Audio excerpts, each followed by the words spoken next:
First Coast's most accurate forecast from the First Coast News Weather Team, certified by Weather Rate, sponsored by AC Designs. Good afternoon, folks. I'm meteorologist Ross Mumon, joined now by two more meteorologists, what we're dubbing the triple threat. Chief Meteorologist Tim Deegan and meteorologist Robert Spetta. Good evening, guys. Or good afternoon, I guess. Buenas tardes. Hey, for those who don't know, Robert was in the Navy as a meteorologist, right? Yes. But what I just learned was that not only can he forecast, he can sing. Yeah. Ross, I think, because he does have a voice. He should belt a few bars, You should kick it off, sort of the theme to the day. No, I think maybe Robert from 20 years ago definitely could have belted. Come on, how about...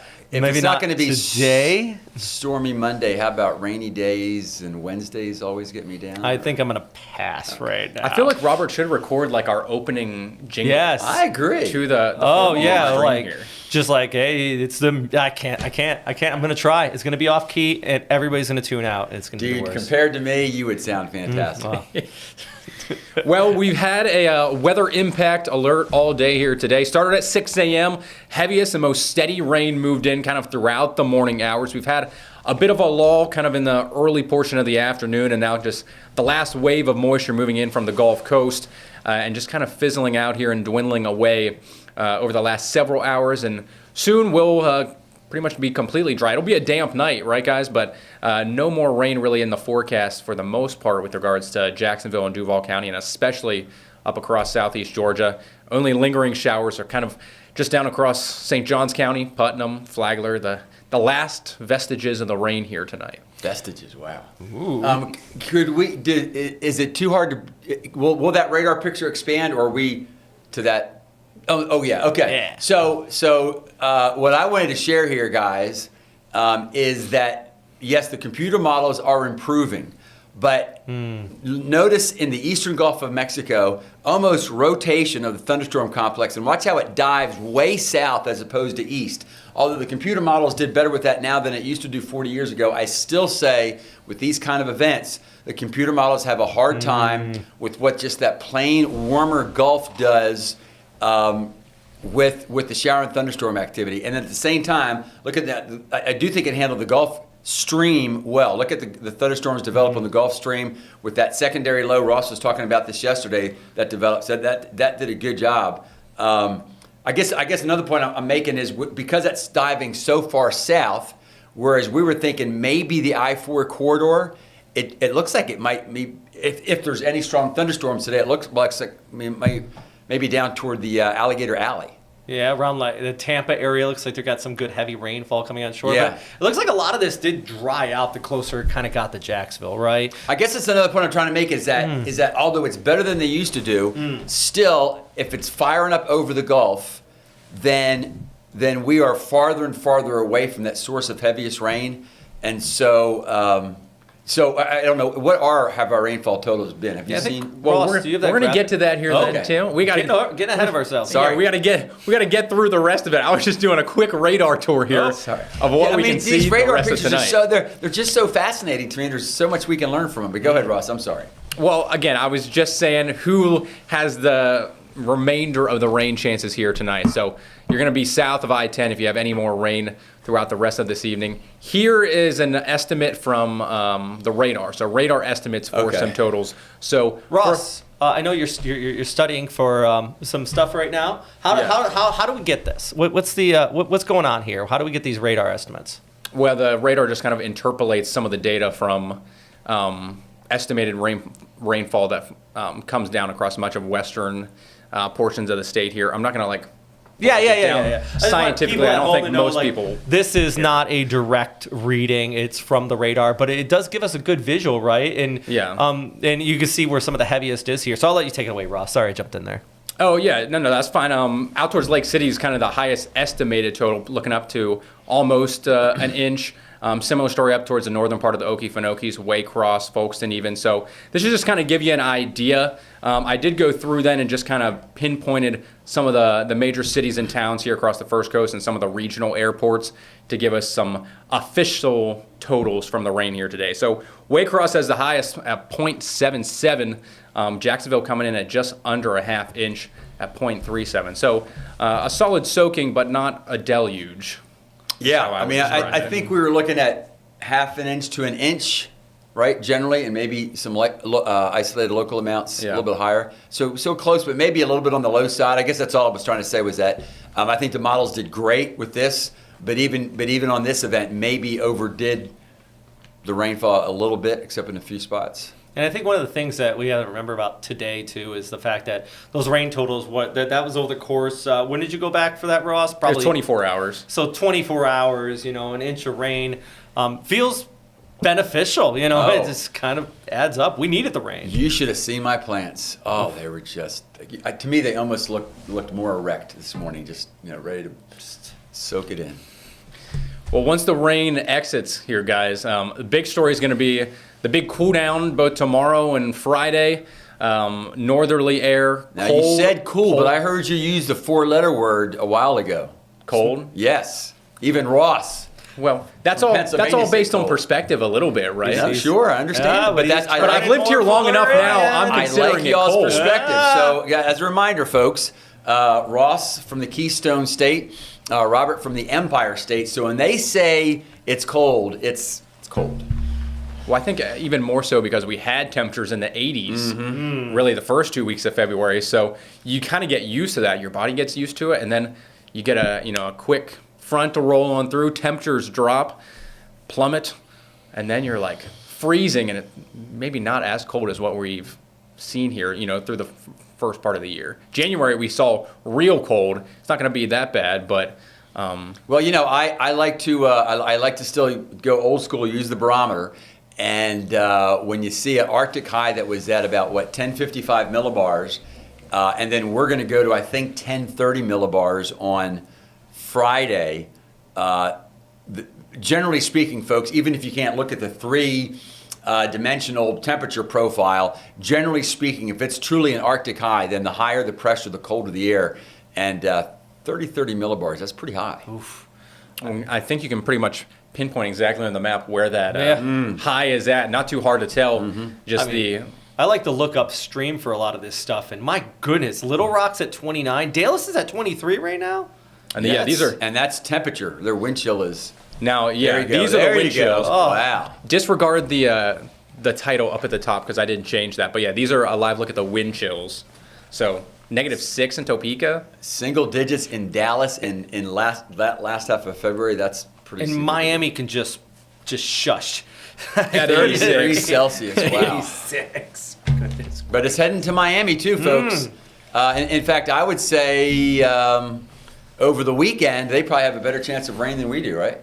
Yeah, the southern half of the peninsula here has a better shot. Oh, here's the wind for speed. At least some rain. But yeah, this is kind of just going through tomorrow to show not only is the air going to be colder, but with the northerly breeze, anywhere from about 10 to 15, perhaps some gusts upwards of 20 miles per hour through the morning into the afternoon and evening. That's going to make it feel like the low 50s and upper 40s nearly all day tomorrow. So I like to help our fellow forecasters too, Ross, and sort of gave a hint. So if you know that on Friday we're going to go to 1030 millibars, and right now I think we're at about 1012 millibars. So 18 millibar rise. That's just a big rise in pressure. So you're gonna have a lot of wind. And you're talking about Friday morning. I do want to let you know about, and they're right there. Nadine just actually commented it on our Facebook page. Thank you very much, Nadine, for chiming in here about the overnight low from Thursday into Friday morning, and saying, does that rival what we've seen in January with the cold temperatures we're going to be seeing in there? So you got a freeze watch, right, issued by the National Weather Service? Yeah, so I guess it depends what she means by. Was that she? Well, she's saying our low Friday morning could be into the mid-20s here. That rivals that January spell that we got. Yeah, I would just say be careful with where we is. Okay. Because I'm thinking the airport's going to be 31, 32. Yep. She's specifically in Live Oak. Gotcha. Yeah. Oh, there you go. Well, and they did get it, so I'm with you. Although to me and I'm not arguing so much, Medina, other than to say, to me the real headline about January, besides the fact that Robert got to build a snowman, was the persistence of the cold. Because remember, as far as using Jacksonville Airport as our official reader, we didn't have one record low during that whole period of time, but it was the persistence of middle 20s and lower 30s that was pretty amazing. Do you guys agree? Disagree? Yeah. I do agree. It was what, about a solid week there. We had temperatures in the 30s. And looks like, for the first time since then, we're going to, this is wind chills for... These are wind chills for Friday morning here. Ooh. So what's going on here then? What's our winds going to be actually right around this time? I had it out of the north at about 10 miles per hour. It doesn't really take a lot, especially when you get your temperatures down into the freezing range and upper 20s. Out at the beaches, I think it's going to be stronger. Yeah. Because I think they'll start getting a squeeze as that inverted trough develops. In fact, I wouldn't be surprised if we should check this, but if on Friday morning Mayport is maybe as low as the airport, because I think those winds might be a little bit stronger than what they're implying right there. And I think this goes back to why we have that weather impact alert you see at the bottom of the screen, of course, right now, but also for Friday morning. And do you have the graphic coming up here, Ross? Yeah. Whoa! Oh, there it is. Great minds here. And this is why, we have that weather impact alert in place. It's not only because it's going to be cold. I mean, in January we may have seen temperatures colder, but it's this whiplash that we're talking about here. With these temperatures, we first half of February into the 80s and now back into the lower 30s, 20s. Do you think any inland areas, I mean, we've all looked at it. I think it's possible maybe for like Waycross, but do you think any inland areas might see kind of a hard freeze out there, or at least, I think Waycross has a chance. I want to point out here, because this is the time of the year, because some people are gardening, that 2 degrees can make a big difference. So notice this 34, it's showing a low of 34 at 7 a.m. I think that's probably good for many areas from downtown east and southward. But I think we're all agreeing, 31 to 32 officially for the airport? Yeah. And so even colder west to northwest. But I think that does give a good look for those of you who are east or south of the airport. And not very good news for anyone who's a baseball fan. Oh, no. We've got the annual Jacksonville College Baseball Classic over at VyStar Ballpark starting on Friday. Not only cold for the players to be swinging a bat and, trying to hit some baseballs out there, hitting some dingers, but for anyone just sitting in the stands. That's what I'm thinking. Oh. Not only is it cold, there will be the weak breeze on Friday afternoon, but it will be even that, it's going to feel like the 40s. Yeah, and it will be northeast, and because that field faces to the east and northeast, you're gonna feel the breeze.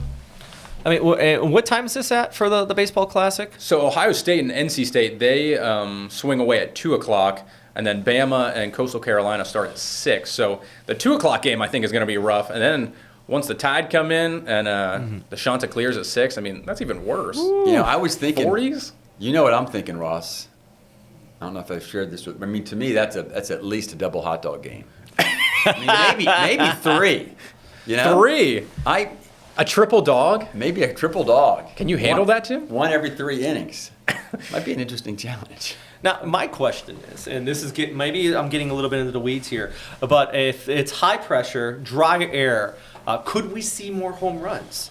Because maybe the balls might go a little bit farther. It probably doesn't have enough effect on it, but it would be interesting to kind of with the ball flying through the air possible, I think the bats themselves will become a little bit stiffer though. So I don't expect nearly as much recoil off the bat. I think if you had a strong wind out of the west, I'd be with you.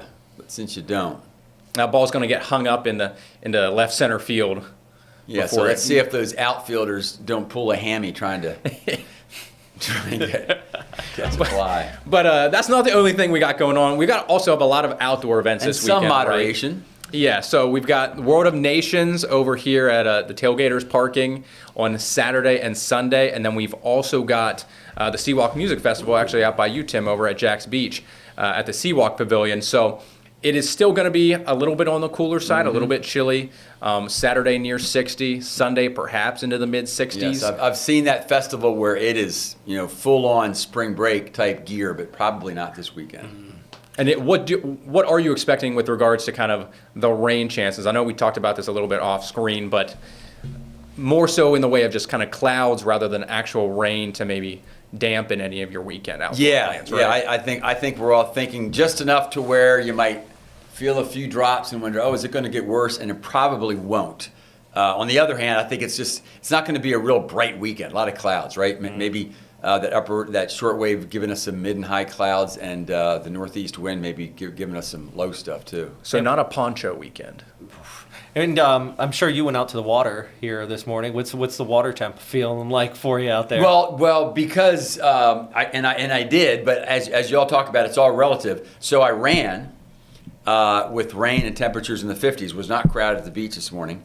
So once I hopped in the ocean, which was 61, relatively speaking, it felt kind of moderate. Relatively speaking. It's all relative. Now, do you have the wetsuit on to do that? No, but I remember I ran first. So I had 98.6 flowing everywhere. That's just like doing a polar plunge every day. Maniac. Yeah, you're right, because on January 1st, there's like the polar plunge at Jack's Beach. Get a couple hundred people out there, they're like, woo, we're crazy. And then there's Tim like, I'm just doing research for y'all. I'm working hard. I'm working hard for the weather team. That's all I'm doing. We appreciate that. Well, there's one last look at your 7-day. The key takeaway after the weekend, really just warmer weather. We'll have a little bit more of some westerly or southwesterly flow by next Tuesday and Wednesday, so that'll help inch our temperatures up into the mid-70s, some high pressure overhead. What's just past Wednesday? It's, do you call it the Green Monster or a bridge with a view? The big river run's coming up, so that is a weather-sensitive event. We'll be focused on the particulars on that as we get a little bit closer. Well, and actually, now that you mention that, long-range stuff does show the potential for another front to move in at the end of next week. Some of us might enjoy that. Some of us might not. As long as the wind is to our backs as we're running, right? Have we shared that Ross and Anthony are going to do the Green Monster this year? I don't know if we want to publicize that. No, let's not talk about it. I don't want everyone we will not say a word. I don't want everyone to see us just slowly falling back further and further. Mile 4, mile 6. I give you props. Now we're just for going walking. out there. But I He's agree. dragging me at the end. Robert, let's not even talk about it. okay. All right. Well, I am meteorologist Ross Mumal. That is meteorologist Robert Spetta and chief meteorologist Take Tim us out Deegan. with the song, Robert. Why don't you? Yeah, sing us out. No. All righty. Take care, guys. Enjoy the rest of your Wednesday night. Stay dry out there.